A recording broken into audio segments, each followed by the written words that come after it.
France, l'étincelle des troubles civils en Europe. La Révolution, vive la France. La France, l'étincelle de l'agitation civile en Europe. Comme on l'avait prévu depuis des années, ce sont encore une fois les Français qui se lèvent les premiers. Le pays qui a offert au monde la prise de la Bastille, la Révolution de 1789, la Commune de 1871 et les révoltes de 1968 se trouve aujourd'hui au bord d'une nouvelle rupture. La France a toujours été le baromètre des tensions sociales européennes, le fourneau où se forgent les révolutions, et si Emmanuel Macron refuse de céder le pouvoir, la nation pourrait sombrer dans le chaos et la guerre civile. La popularité de Macron s'est effondrée jusqu'à frôler les chiffres à un seul chiffre, autour de 10%. Cela le place dans la même catégorie que Keir Starmer au Royaume-Uni, un autre dirigeant maintenu en place malgré un profond rejet populaire. Ni l'un ni l'autre ne gouverne grâce à une légitimité démocratique, mais par des réflexes autoritaires habillés d'un costume démocratique. Ils s'accrochent au pouvoir non pas parce que le peuple souhaite leur leadership, mais parce que les réseaux financiers qui les soutiennent exigent leur continuité. De l'autre côté de l'Atlantique, Donald Trump, bien que présenté comme un outsider, reflète le même phénomène, une politique réduite à une mise en scène dirigée par des financiers cachés plutôt que par une véritable volonté populaire. Macron est l'archétype de cette nouvelle race de politiciens, un opportuniste parfait, façonné par les Rothschild pour protéger leurs intérêts. Son ascension à la présidence n'a pas été la victoire d'idées ou de mérite, mais l'exécution d'une stratégie froide et calculée.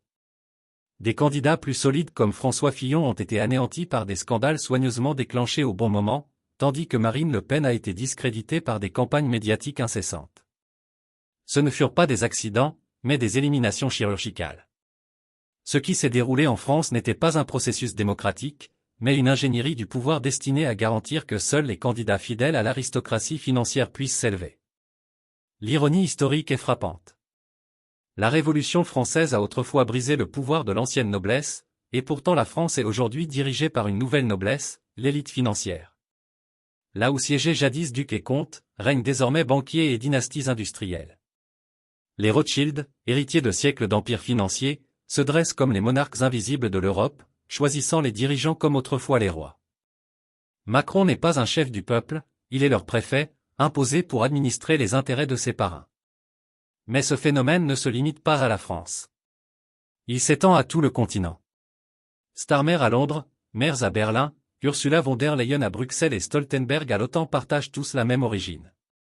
Ils ne sont pas les représentants de nations, mais les gestionnaires d'un système. Ils ne sont pas choisis par le peuple, mais sélectionnés par des comités de financiers, de lobbyistes et d'institutions globales qui agissent au-dessus des lois. Chacun d'eux est généreusement récompensé pour son obéissance, tandis que les citoyens qu'ils prétendent représenter héritent de l'inflation, de l'insécurité et de l'érosion de leur souveraineté.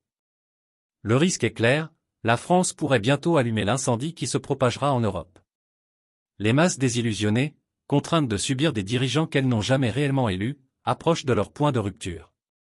Tout comme les pénuries de pain et l'arrogance aristocratique ont déclenché la Révolution française, les pénuries actuelles, l'austérité et l'arrogance des élites pourraient libérer une fureur comparable. Et lorsque les rues de France s'embraseront, les flammes franchiront les frontières jusqu'au Royaume-Uni, à l'Allemagne, à la Belgique et au-delà. L'histoire nous enseigne que lorsque la France se révolte, l'Europe tremble. De la Révolution de 1789 au soulèvement de 1848, de la Commune de 1871 aux barricades de 1968, la France a toujours été le détonateur. Macron, Starmer, Merz, von der Leyen et Stoltenberg peuvent croire qu'ils sont à l'abri, protégés par les institutions et soutenus par les financiers. Mais l'histoire nous enseigne aussi qu'aucun trône, aussi doré soit-il, et aucun pantin, aussi bien payé soit-il, ne peut résister à la marée d'un peuple qui n'a plus rien à perdre. La France pourrait une fois de plus être l'étincelle qui embrase la poudrière européenne. Et lorsque cela arrivera, la façade soigneusement construite du contrôle des élites pourrait s'effondrer dans une tempête aussi violente que celle qui fit tomber la Bastille.